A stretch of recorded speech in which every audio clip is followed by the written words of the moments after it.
Jadi silakan sobat era sekalian yang tertarik ya, mudah-mudahan ya, yang tertarik ada rezeki ya. Karena lumayan lama juga 13 hari, kan biasanya paketnya 9 hari, 11 hari ya. Ini 13 hari plus 2 hari menginap di Jakarta bagi orang daerah 1 malam, dan menginap di Jeddah menjelang kepulangan 1 malam. Itu makanya dibilang 13 hari plus 2. Jadi tidak mengganggu paket 13 harinya. Dan harganya reasonable ya, bisa dibandingkan dengan yang lainnya. Tetapi paling inti adalah semua itu adalah kehendak Allah Subhanahu wa taala. Jadi kalau memang ingin umroh bareng ya akan diumrohkan.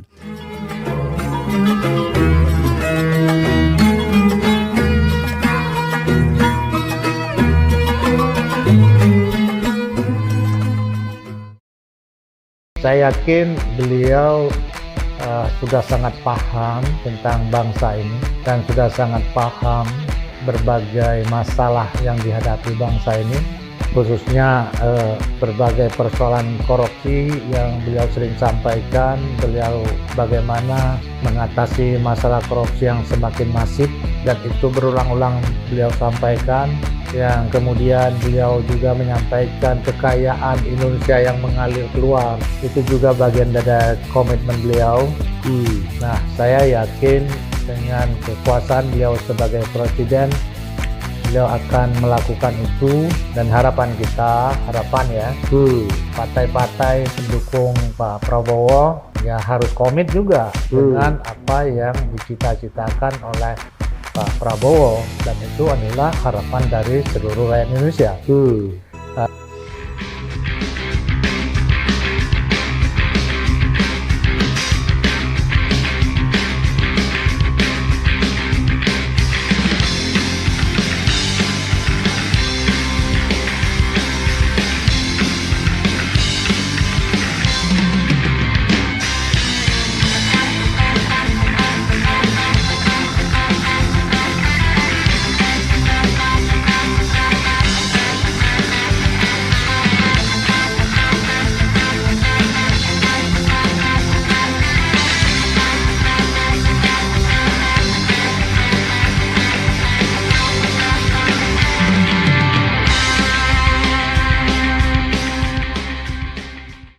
Jadi beliau ini ketua DPR tahun 2009-2014 ya, Pak Marzuki. Setelah itu kelihatannya lama vakum di Partai Demokrat. Masih di Partai Demokrat atau enggak? Sudah tidak lagi. Tidak lagi sejak? Sudah istirahat. Sejak? Ya udah berapa tahun yang lalu. Oke. Tapi saya dengar kabar-kabarnya termasuk diehardnya Prabowo. Ya, sejak bertemu tahun 2014 bicara kedua, saya melihat bahwa Pak Prabowo itu punya cita-cita yang bagus dan punya komitmen. Sejak itu saya selalu mendukung beliau untuk jadi pemimpin. Oke, itu sejak 2014? Ya. Berarti 2014 dengan Hatta Rajasa, 2019 dengan Sandi Uno, 2024 dengan Gibran Rakabuming ya. Nggak menyesal, Pak? Kalau pilihan tidak pernah menyesal. Oke. Jadi sebelum kita mendukung tentu kan sudah dipertimbangkan. Nah, soal kalah itu biasa. Kan 2 kali kalah. Bahwa yang ketiga pun ya kalau ditakdirkan kalah itu risiko daripada perjuangan. Kita komit, kalau kita dukung ya sampai tuntas. Karena kan belum jadi presiden. Kalau belum jadi presiden belum teruji apakah janjinya dipenuhi atau enggak. Jadi beliau berjanji, janjinya bagus untuk rakyat, dan kita lihat nanti di 2024. 2024, 2029. Iya, sampai 2029. Kenapa? Karena 2 kali pemilu kalah kan, artinya janjinya kan nggak bisa direalisasikan.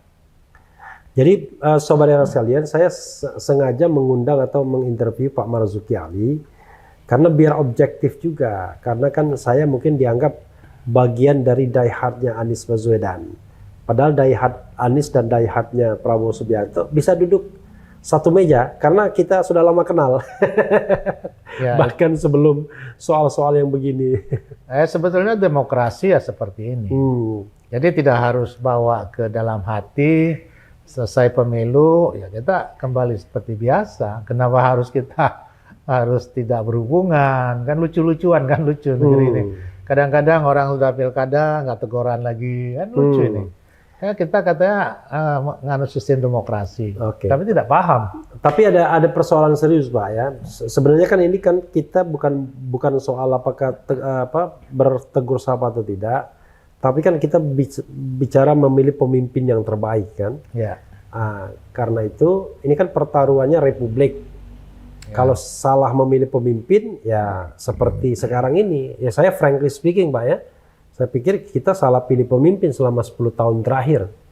Ya, utang luar negeri, utang pemerintah 8.000 triliun, kemudian pertumbuhan ekonomi di bawah yang ditargetkan, kemiskinan itu juga begitu, demokratisasi juga rendah.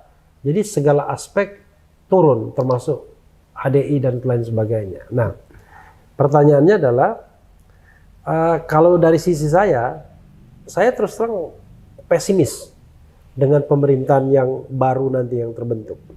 Pertama, dia mewarisi infrastruktur politik, ekonomi, hukum yang tidak sedang baik-baik saja, dan itu butuh nyali, butuh keberanian, butuh resources untuk mengatasi dan memajukannya.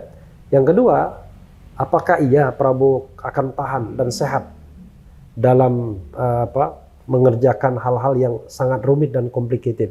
Tapi dari sisi saya pesimis, dari sisi Pak Marzuki saya ingin Bapak mengeksplor sebanyak-banyaknya. Silakan Pak Marzuki.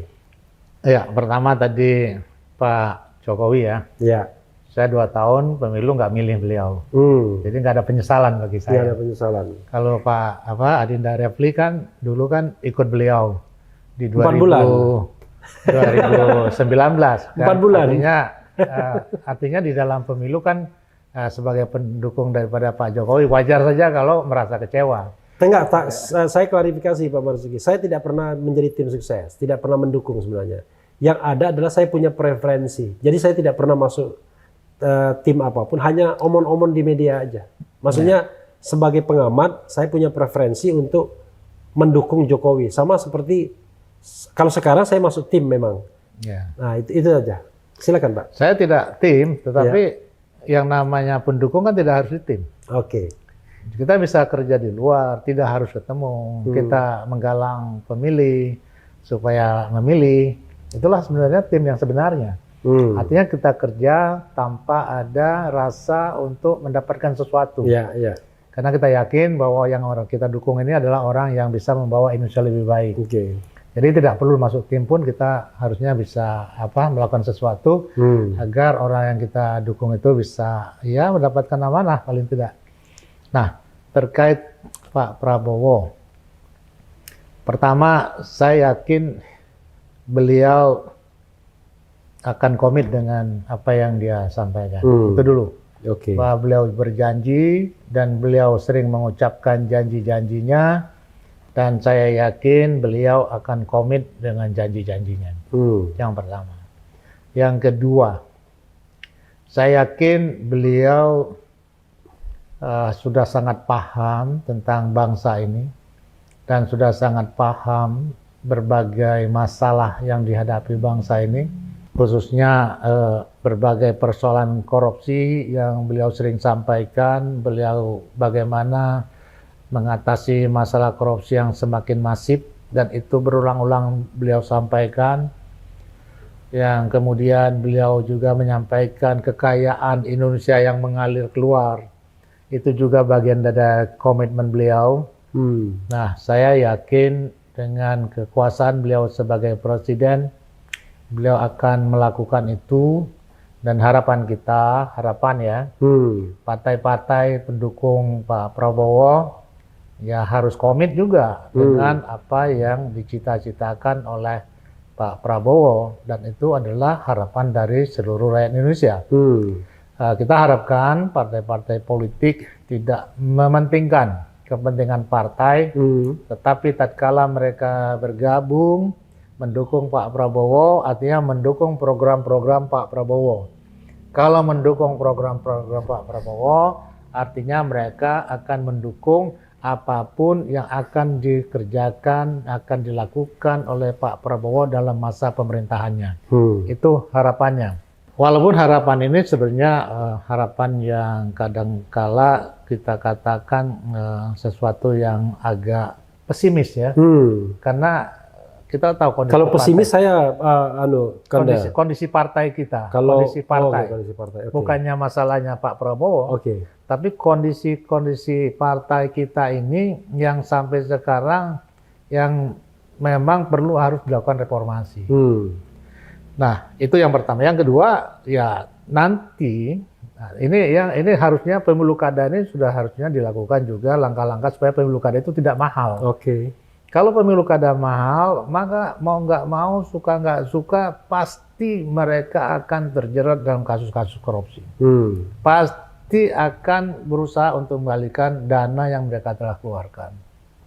Itu dan norma, orang keluar banyak dan walaupun niatnya untuk mengabdi, walaupun ya, tanda kutip niatnya untuk mengabdi, tetapi kalau modal yang dikeluarkan banyak, tentu kan harus mengembalikan modal. Nah, tidak mungkin kan modal itu dikeluarkan dari kantongnya sendiri. Nah, pasti ada sponsor dan sebagainya. Nah, ini yang kita agak khawatirkan ya, karena sistem pemilu kita yang sangat high cost, di mana untuk mendapat dukungan partai saja harus sudah keluar uang miliaran, untuk mendapatkan suara juga harus keluarkan uang miliaran, untuk lain-lain sebagai juga harus mengeluarkan demikian banyak biaya, maka dana yang dikeluarkan itu sangat signifikan dan itu justru akan mempengaruhi pada saat mereka nanti berkuasa.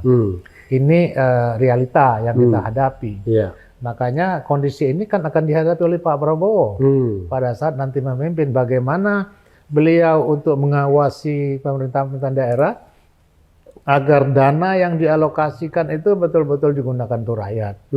Jadi dana yang memang sedang susah payah dikumpulkan oleh pemerintah pusat melalui Kementerian Keuangan ataupun nanti ada Badan Penerimaan Negara. Setelah dikumpul, dialokasikan ke daerah untuk membantu fiskal daerah, lalu bagaimana dana itu bisa dikerjakan dengan baik, dengan efektif dan efisien. Itu yang paling penting. Bagaimana mengawasi dana-dana yang dialokasikan ke daerah. Itu yang berat. Karena mayoritas dana itu akan dibagikan ke daerah. Jadi nggak gampang. Kalau kita bicara mengenai ini, Kanda ya, Kanda paham betul mengenai manajemen ya. Kalau kita bicara tentang SWOT misalnya ya, kira-kira apa? Strength, kemudian threat, weakness, ya, opportunity.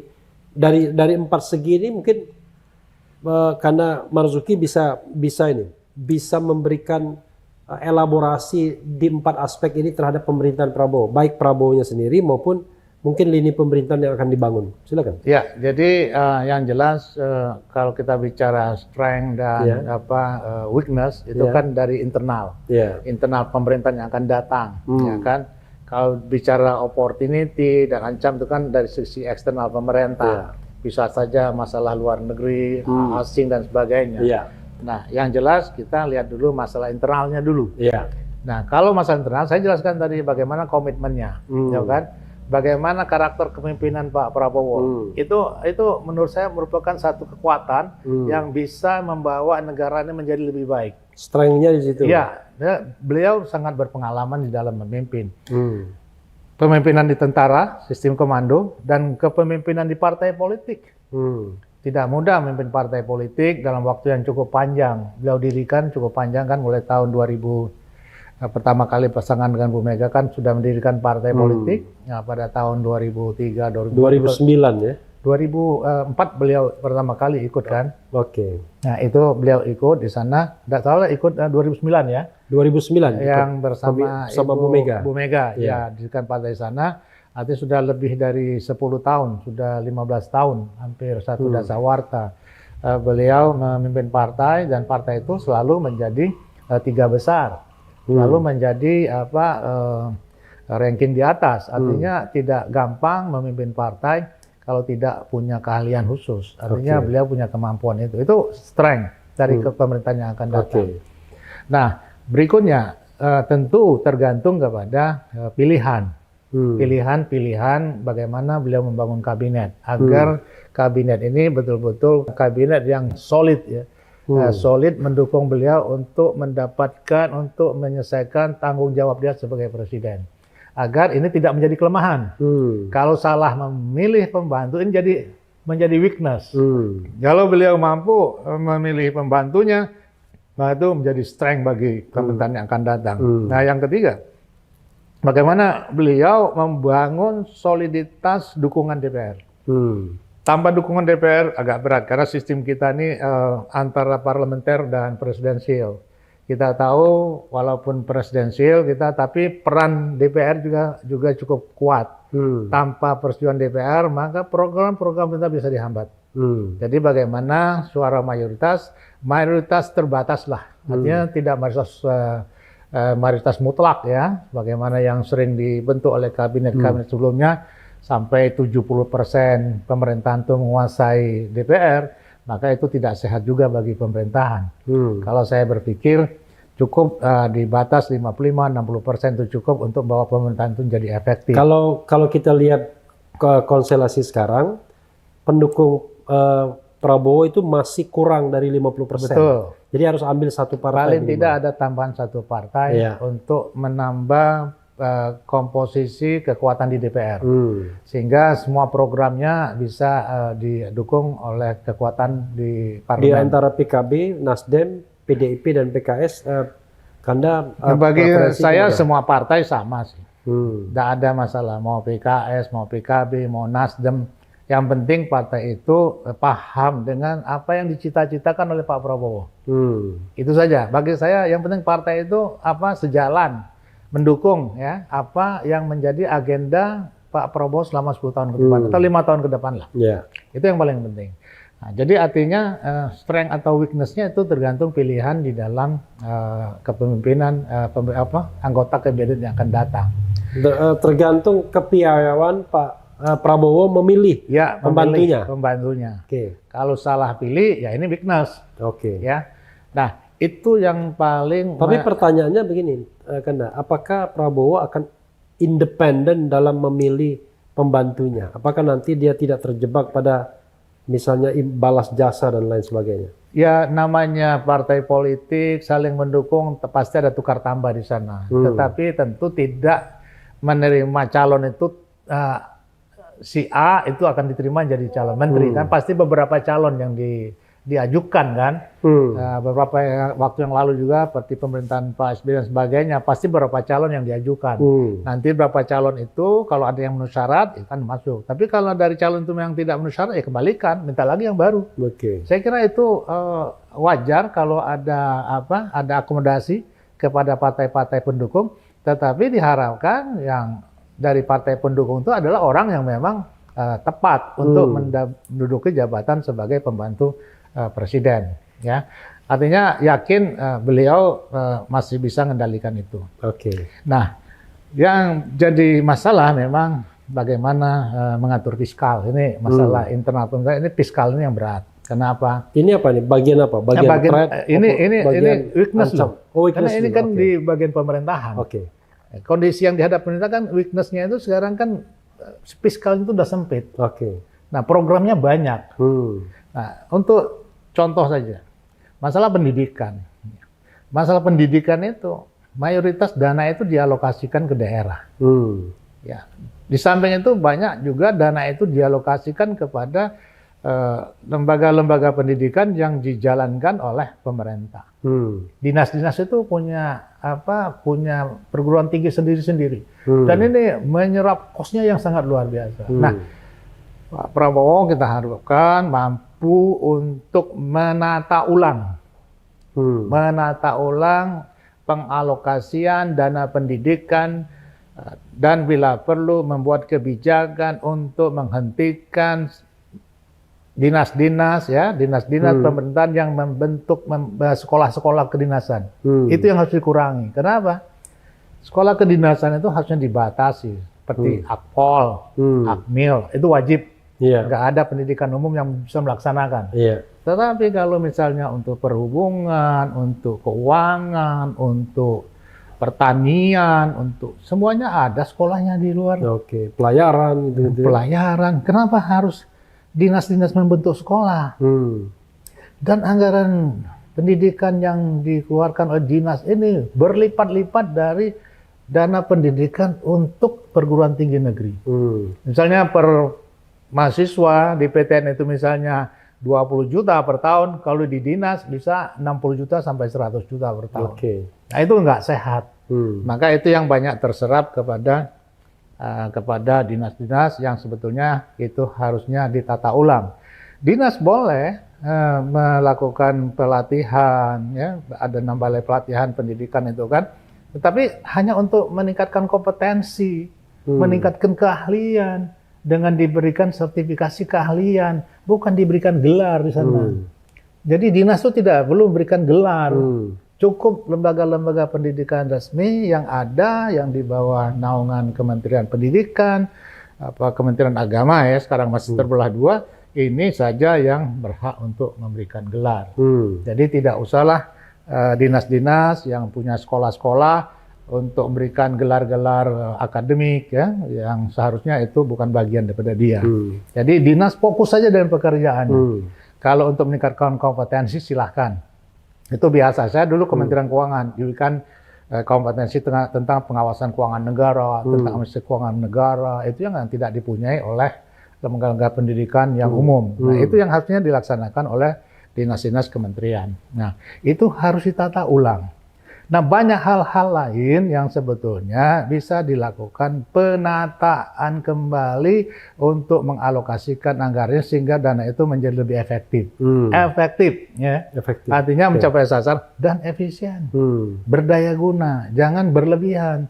Jangan sampai dana yang harusnya cukup dengan 10 karena salah di dalam mengalokasikan, tidak tepat dalam mengalokasikan, harus dikeluarkan 30. Ini sebenarnya bisa dihemat banyak. Ya, apalagi alokasi dana-dana pendidikan yang ke daerah, yang kita tahu tidak ada yang lepas dari kasus-kasus korupsi. Nah, ini bagaimana mengatasi masalah ini, sehingga dana pendidikan itu betul-betul digunakan untuk kepentingan pendidikan, bukan untuk kepentingan di luar pendidikan. Ini hanya satu sisi bicara pendidikan, apalagi bicara yang lain-lain. Nah, kalau ini bisa ditata ulang, maka sesuatu yang tadinya dianggap kelemahan dari sisi fiskal pada saat ini pemerintahan, maka itu bisa akan sedikit mengurangi beban pemerintah untuk menjalankan program-program Pak Prabowo yang memerlukan dana yang cukup besar. Di samping yang usaha-usaha untuk meningkatkan pendapatan melalui berbagai cara seperti yang dilakukan, pengelolaan bahan mentah menjadi bahan jadi ekspornya bahan jadi, tidak lagi ekspor bahan mentah dan sebagainya, itu tetap dilakukan. Artinya dari sisi cost kita efisienkan, dari segi pendapatan kita tingkatkan.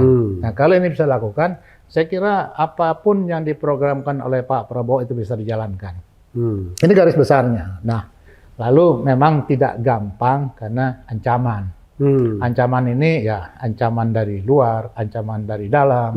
Ancaman dari dalam ini kita tahu masih banyak kelompok-kelompok yang anti toleransi, anti Pancasila dan sebagainya. Yang ini susah untuk kita menjadi kuat untuk artinya memperkuat NKRI kita. Ini masih banyak ini kejadian.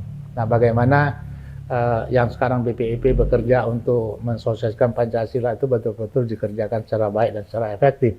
Bukan seperti sekarang ya, mohon maaf, saya kenal, ya itu tidak ada program yang jelas dari BPIP sendiri. Lebih banyak daripada acara-acara seremonial. Nah, itu kalau itu ditata betul-betul sehingga anak-anak kita, ya pendidikan kita itu betul-betul akan menghasilkan anak-anak yang artinya paham tentang NKRI, paham tentang kebangsaan, paham tentang negara kesatuan, paham tentang perbedaan dan sebagainya. Nah, ini yang harus terus, ini yang paling berat loh. Ini yang paling berat. Kenapa? Ini banyak infiltrasi dari luar, banyak pengaruh-pengaruh luar, apalagi anak-anak kita banyak yang sekolah di luar, yang dapat pemahaman-pemahaman yang sebetulnya itu tidak baik untuk NKRI. Itu yang berikutnya, tidak gampang juga berhadapan dengan negara-negara kuat seperti Cina, Amerika dan sebagainya. Nah, ini kita harus mampu bermain. Saya kira Pak Prabowo sangat lihai ya, sangat piawai kalau bilang sekarang, bukan lihai, piawai dalam menghadapi persoalan-persoalan ancaman-ancaman dari asing. Ini yang harus diselesaikan, artinya dihadapi dengan cara baik supaya kita tidak jadi musuh bersama. Kalau bisa kita menjadi kawan bersama. Cina berteman, Amerika berteman, artinya dengan kedua kekuatan ini kita punya peluang ke Cina, kita punya peluang ke Amerika, ini sesuatu yang baik untuk NKRI.